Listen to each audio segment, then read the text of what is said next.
Why is it that the harder we try to be noticed, the more invisible we become? We spend our days proving, posting, explaining, hoping someone will finally see our worth. But the truth is, most people are too consumed by their own chaos to care about ours. It's not cruelty, it's reality.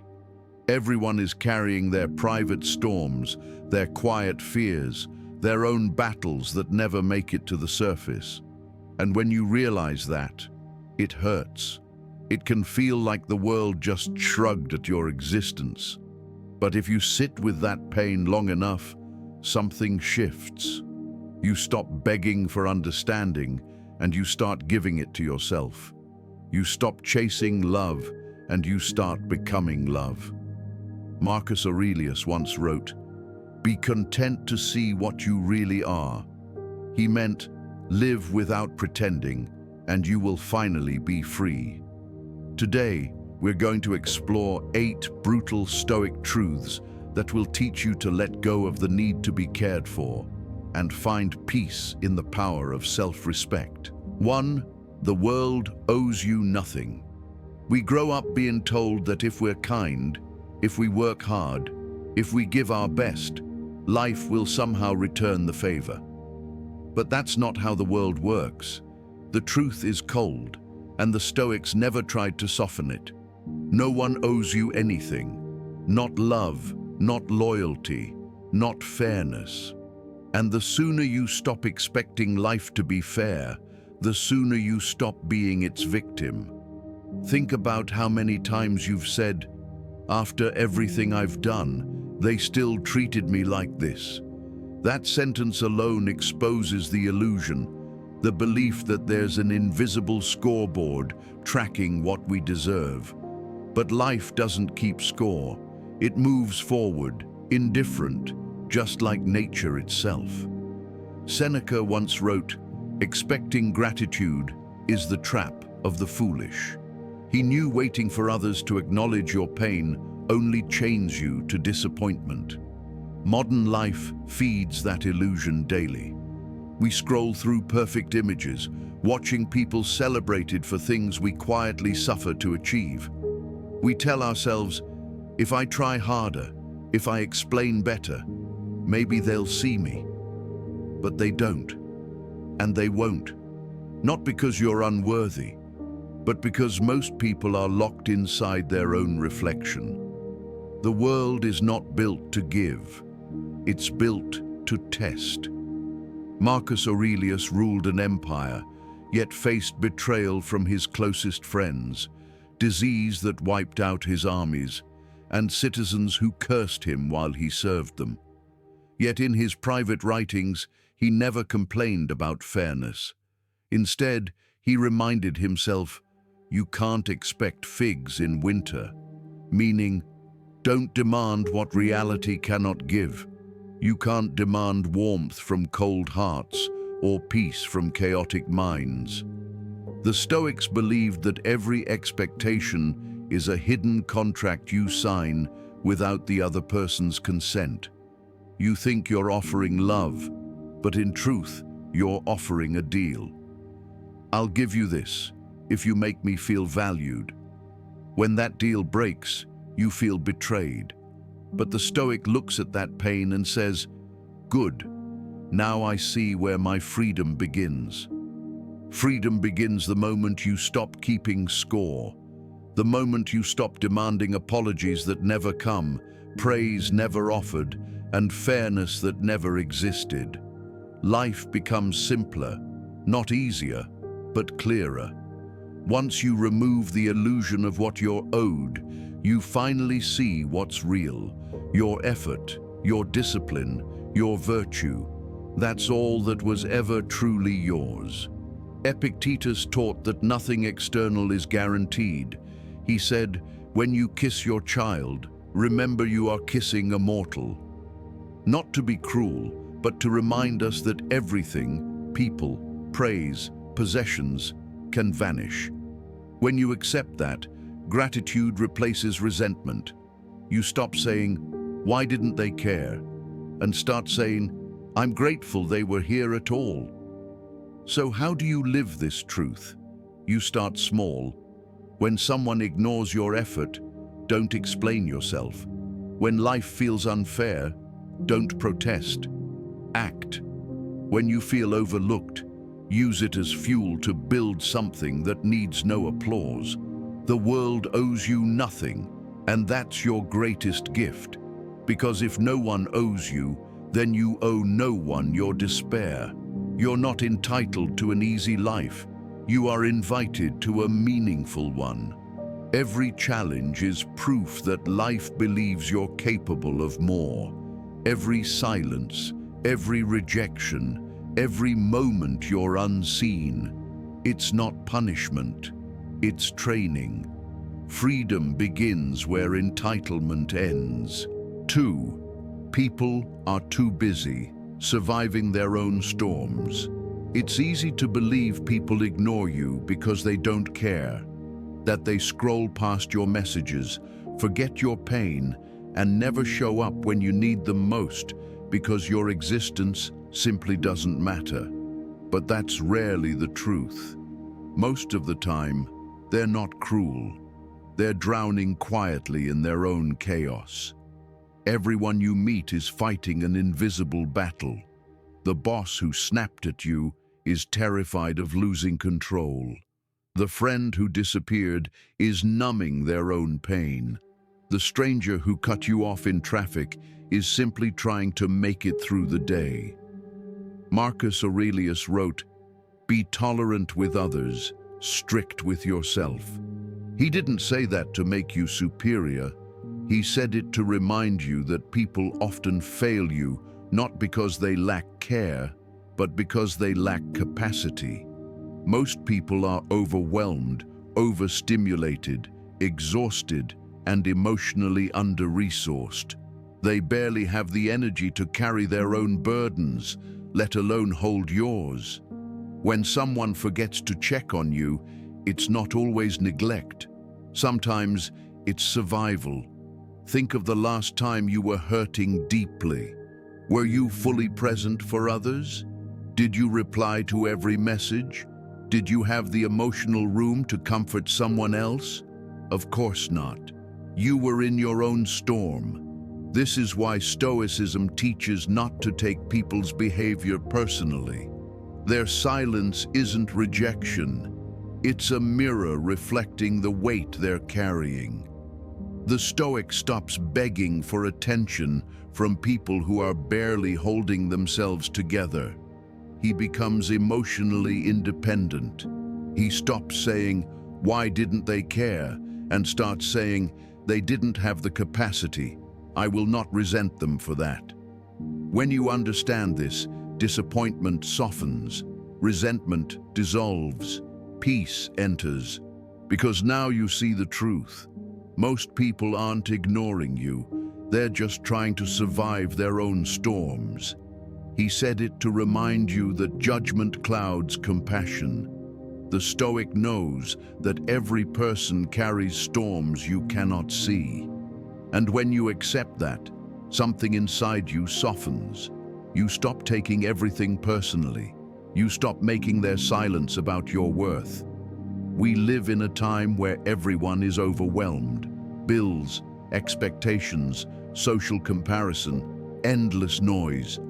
People barely have the strength to manage their own emotions, let alone hold space for yours.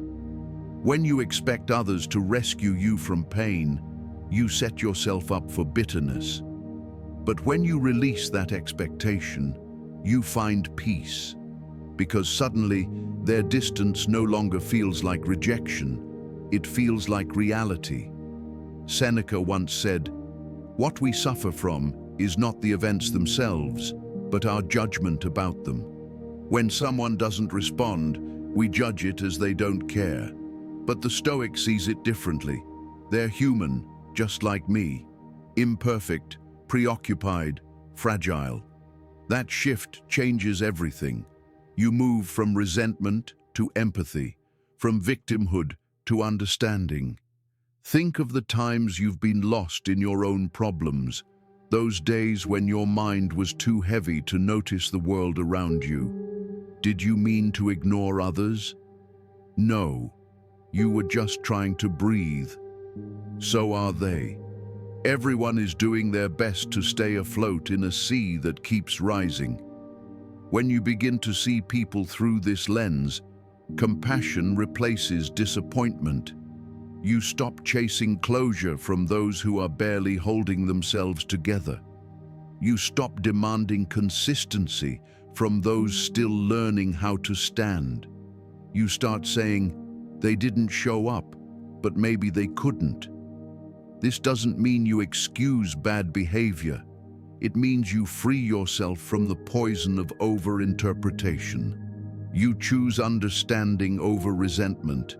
You build boundaries without bitterness. You love without expectation. The Stoic approach isn't to harden your heart. It's to strengthen it. To remain kind even when kindness isn't returned. To remain centered even when the world forgets your name. Because now you understand, people aren't heartless. They're just busy surviving storms you will never see. So the next time someone disappoints you, pause. Don't spiral into self-doubt. Whisper instead, they're fighting something too. Let that truth ground you, not break you. Compassion isn't weakness, it's mastery. They're not ignoring you, they're fighting their own war. 3. Attention isn't love, it's distraction. We live in a world obsessed with attention. Every like, comment, and notification feels like proof that we matter. But the Stoics would offer a harsh truth. Attention is not love. It's noise, validation disguised as connection. What most people call connection today is nothing more than a quick exchange of dopamine, a momentary thrill that disappears the second someone else posts something more exciting. We've confused being seen with being valued and being followed with being loved. But attention is unstable. It arrives quickly and fades even quicker. You can have thousands of eyes on you and still feel invisible, because attention doesn't nourish the soul. It nourishes the ego, and the ego is never satisfied. Epictetus said, "Only the educated are free." He meant that true freedom starts when you stop letting other people's opinions control your worth, when you stop measuring yourself by the noise of the crowd. The Stoic mind understands that peace doesn't come from applause, but from alignment. You weren't born to be liked. You were born to live rightly. Yet modern life teaches the opposite. We perform on digital stages for people we barely know. We wait for likes the way children wait for approval. But every time you chase attention, you hand over a piece of your peace. Because if others can give you worth, they can also take it away. Marcus Aurelius said, "The opinion of 10,000 men is of no value if none of them know who you are." He knew crowds judge appearances, not depth. They cheer the loudest when you entertain them, not when you grow. Their attention is conditional. It lasts only until the next distraction arrives. But real love, true love, is silent. It stays even when no one is watching. It reveals itself in action, not reaction. The Stoic separates the two. Attention feeds pride.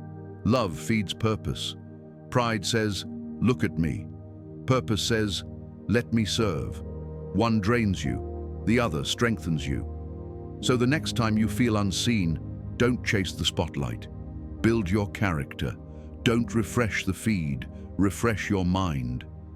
Ask yourself, would I still live this way if no one ever noticed? Your answer reveals your freedom. When you detach from the need to be noticed, you return to presence. You stop performing and start living. You stop trying to impress and start being authentic. Seneca warned, "He who seeks fame never finds peace." Today, fame doesn't just mean celebrity. It means the daily hunger for approval. And that hunger is endless. The more you feed it, the larger it grows. But once you starve it, something powerful returns: clarity. You start doing things because they are right, not because they will be recognized. Attention fades, character remains. Love requires depth. Attention requires only a moment. So stop chasing moments, build meaning. Choose the steady warmth of integrity over the flicker of applause. Seek respect from your actions, not their reactions. 4. When you stop seeking validation, peace begins. Most people spend their entire lives performing for approval. From childhood, we're trained to earn love, impress others, and meet someone else's standards. That habit doesn't disappear, it simply evolves. We grow up chasing grades, then compliments, then titles, then followers. We build our identity on the fragile opinions of other people, and then we wonder why our sense of self collapses the moment someone changes their mind. The Stoics called this dependency a sickness of the soul, living at the mercy of praise and criticism. Epictetus said, "If you wish to improve, be content to be thought foolish and stupid." Because the moment you stop needing others to validate you, you become untouchable. You stop dancing for applause. You stop living for permission. You no longer require the world to approve your peace. Marcus Aurelius reminded himself daily, "Stop hoping for applause." He understood that whenever you wait for someone to recognize your worth, you hand them power over your emotions. Validation is simply a leash disguised as affection. It looks like support, but it controls you. If people can make you feel worthy through praise, they can make you feel worthless through silence. Modern life intensifies this trap. We've built entire systems around approval. Every like, every heart, every comment trains the brain to crave its next hit of recognition.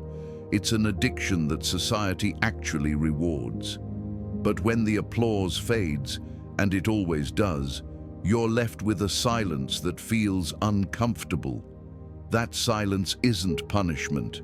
It's an invitation to hear yourself again. The Stoic learns to embrace that quiet. He measures success not by praise, but by alignment. Did I act with virtue? Did I do what was right? Did I stay in control of myself? That is where peace begins. Not when the world agrees with you, but when your conscience does. When you stop seeking validation, the noise around you loses its grip. You stop chasing people who don't recognize your value. You stop reshaping yourself to fit their expectations. You learn to stand firm, even if no one claps. Because real peace isn't created in public. It's forged in solitude. Try this. Go one full day without posting, explaining, or fishing for approval. Just live. Do one thing that's right and tell no one. Notice how freeing it feels to act from integrity instead of insecurity. That's the birth of true confidence, the kind that doesn't require an audience. Seneca said, "He who is contented with his lot is rich." The Stoic adds, "He who is content without validation is free," because the person who no longer depends on praise has already mastered his emotions. So stop asking, "Do they see me?" Start asking, "Do I respect the way I live?" The truth is simple. Peace doesn't come when they notice you. It comes when you stop needing them to. Peace begins where validation ends. 5. Rejection is redirection. Rejection is one of the deepest cuts a person can feel. It touches the most fragile part of the human heart, the desire to belong, to be chosen, to be enough. When someone walks away, ignores you, or says no, Your first instinct is to think something is wrong with you. But from a Stoic perspective, rejection is never personal. It's a correction, a redirection from what was never meant to be yours, toward what will actually shape your strength. Seneca once said, "What stands in the way becomes the way." He meant that obstacles, disappointments, and closed doors are not detours from your path. They are the path. Every rejection carries information. It teaches you what no longer serves you, where your energy was misplaced, and who was never truly aligned with your growth. It doesn't take from your worth. It refines it. We often pray for clarity, but curse the very events that bring it. The job that didn't hire you, the person who ghosted you, the friend who slowly drifted away. They weren't punishments. They were guidance. The Stoics believed that nature is rational, that even in loss, there is order and direction. Marcus Aurelius wrote, "The universe is change, life is opinion," meaning what looks like an ending is often just a shift in perception. Modern life has conditioned us to equate rejection with failure. But what if it's protection? What if every no is life's way of removing what would have weakened you? When someone turns their back, don't chase them. Thank them. They've cleared space for what's next. The pain you feel now is temporary, but the wisdom it leaves behind will guide you for years. Think of the most defining moments of your life. They likely began with something that didn't go your way. The person who left made room for your independence. The job you lost pushed you to create something of your own. The silence you feared forced you to listen to yourself. This is Stoic alchemy, turning pain into strength, rejection into redirection. Epictetus taught that we suffer more in imagination than in reality. The rejection itself is brief. It's our story about it that lasts forever. We replay it, analyze it, attach our identity to it. But the Stoic stops the cycle. He says, "It happened. It hurt. Now what is it teaching me?" That question turns rejection from a wound into a doorway. To live as a Stoic is to accept that nothing meant for your growth will ever truly pass you by. If it leaves, it wasn't aligned with your virtue. If it stays, it will challenge you to live it. Either way, you win. The next time rejection finds you, and it will, pause before you react. Don't beg. Don't chase. Don't try to fix what is already revealing itself as wrong for you. Step back and whisper, "This isn't loss, it's direction." Because life isn't taking from you, it's training you. Every no that stings today prepares you for the yes that will require a stronger version of you tomorrow. Life doesn't reject you, it redirects you. 6. Emotional detachment is not coldness, it's strength. There's a quiet misunderstanding in this world. People think that being calm means you don't care. They mistake self-control for indifference and composure for distance. But emotional detachment through the Stoic lens isn't the absence of feeling. It's the mastery of it. It's the ability to stand in the middle of chaos and not let the chaos become you. We live in a culture that glorifies reaction. Everyone is expected to respond instantly, defend themselves, prove themselves, shout their truth louder than everyone else. But the Stoic chooses silence over spectacle. He knows that every time you overreact, you hand over your power. Emotional detachment is not a wall, it's a shield. It protects your peace from being shattered by every careless word and passing storm. Epictetus said, "It's not what happens to you, but how you react to it that matters." The Stoic practices this daily. He doesn't suppress emotion, He studies it. He watches the rise of anger, the pulse of fear, the whisper of insecurity, and asks, "Is this within my control?" If the answer is no, he releases it. Because strength isn't about feeling nothing. It's about feeling everything without breaking. In modern life, people will try to provoke you just to test what power they have over your emotions. They'll challenge your silence and call you cold when you refuse to explode. But that's the test. The moment you respond out of impulse, they win. The moment you stay composed, you reclaim control. Detachment is not weakness, it's discipline. Marcus Aurelius ruled during war, plague, and betrayal. Yet his writings sound like meditations, not complaints. He observed his own mind like a scientist, noting anger, fear, and temptation to despair, but never letting them dictate his choices.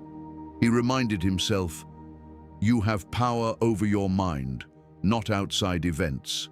Realize this, and you will find strength." That's detachment, the power to choose your state regardless of circumstance. Think about the last time someone insulted you or ignored you. You felt that surge of heat in your chest, that need to respond, to prove something, to defend your name. But what if in that moment you paused instead?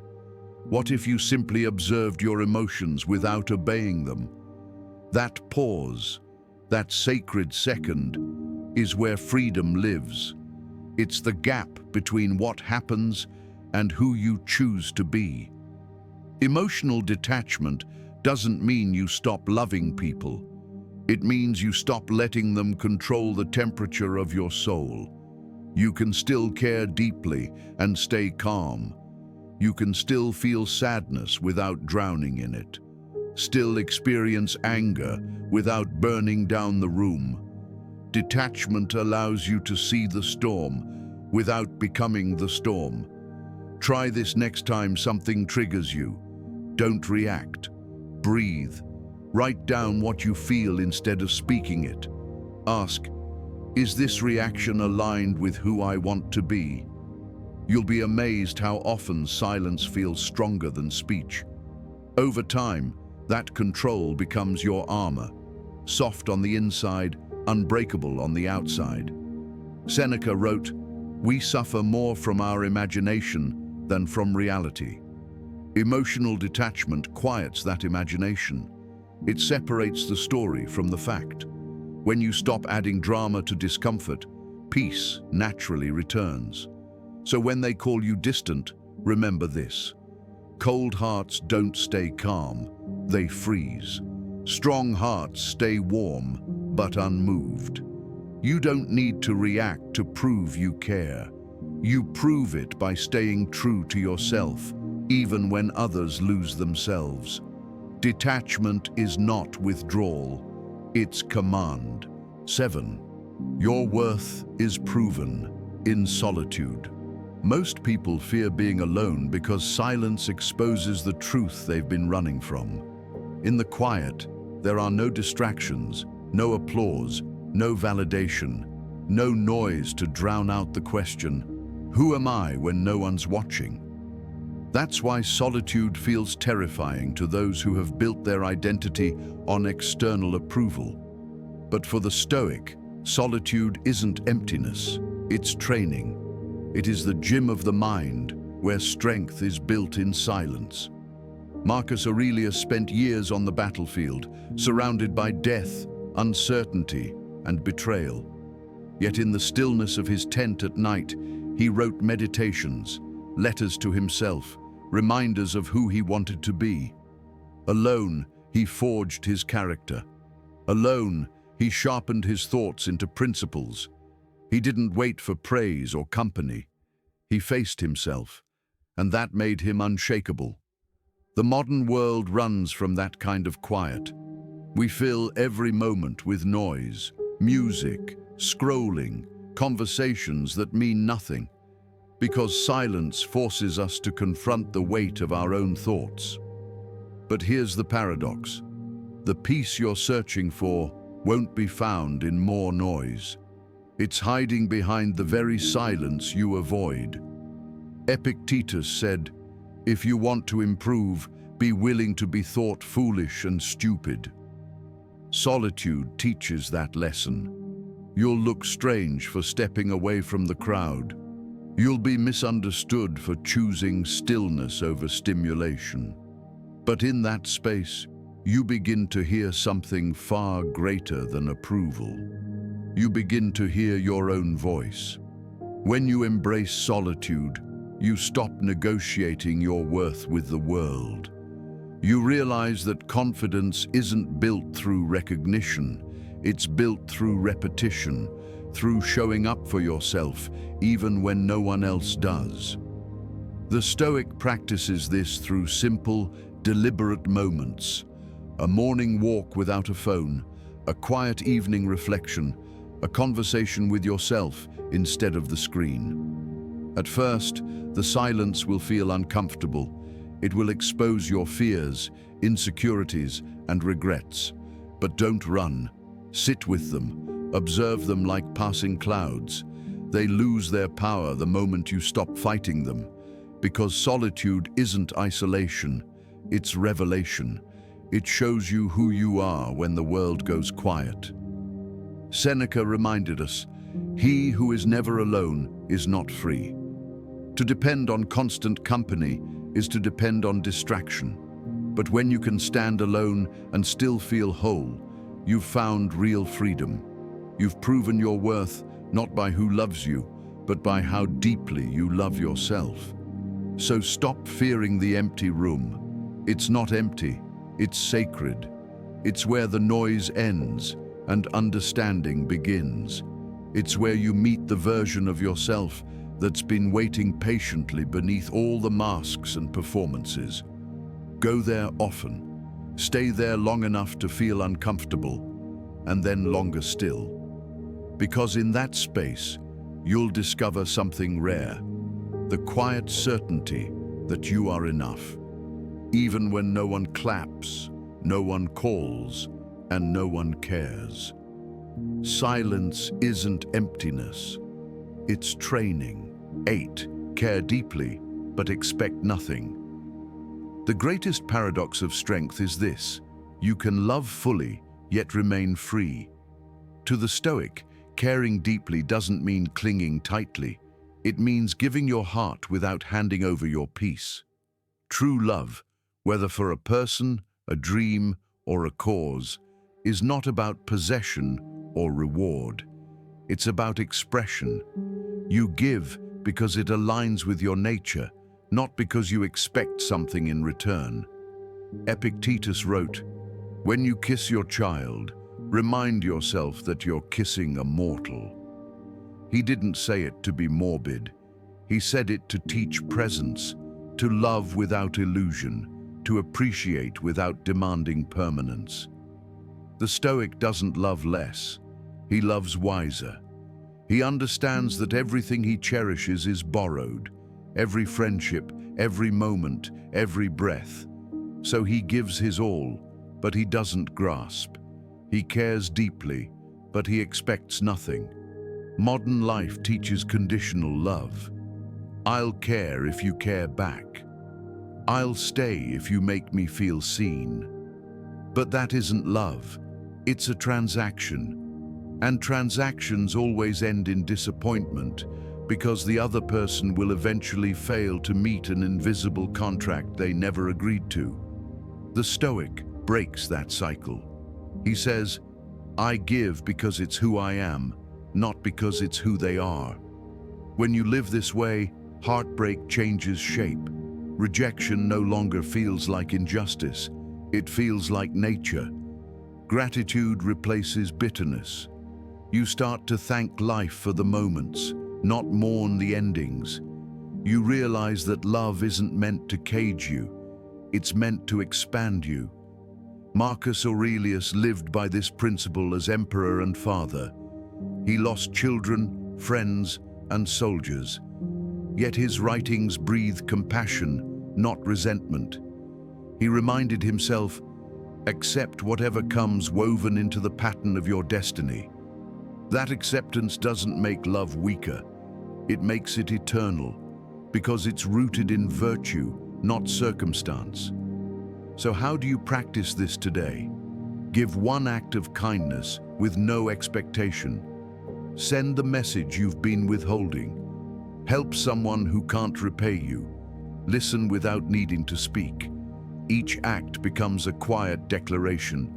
My heart is mine to give, not theirs to control. That is the Stoic way of loving, fierce, free, and fearless. To care deeply but expect nothing is not apathy, it's mastery. It is the rare balance of warmth and wisdom, of tenderness and strength. You stop loving to get. You start loving to grow. Because when you no longer expect, every gesture becomes a gift, every moment becomes enough, and every love, no matter how short, becomes complete. Love without need, help without applause. When you finally accept that no one truly owes you care, something extraordinary happens. You stop waiting to be rescued and start rescuing yourself. You stop chasing validation and start building character.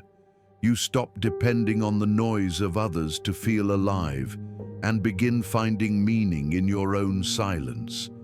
That's what the Stoics meant by freedom, not comfort, not applause, but command over your mind. Conclusion. The world owes you nothing.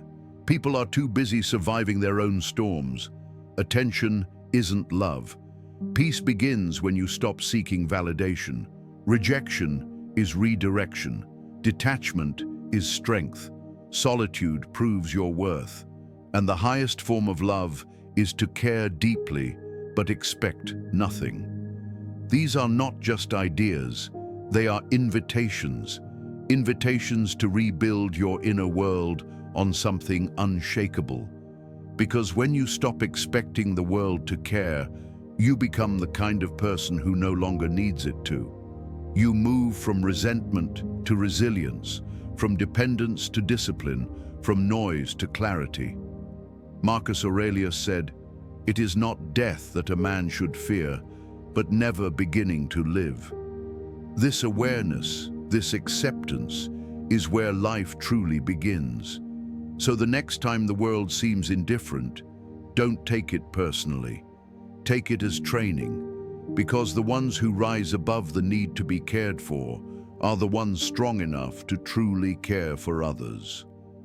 No one owes you care, but you owe yourself mastery. Repeat it until it becomes truth. I am becoming unshakable day by day.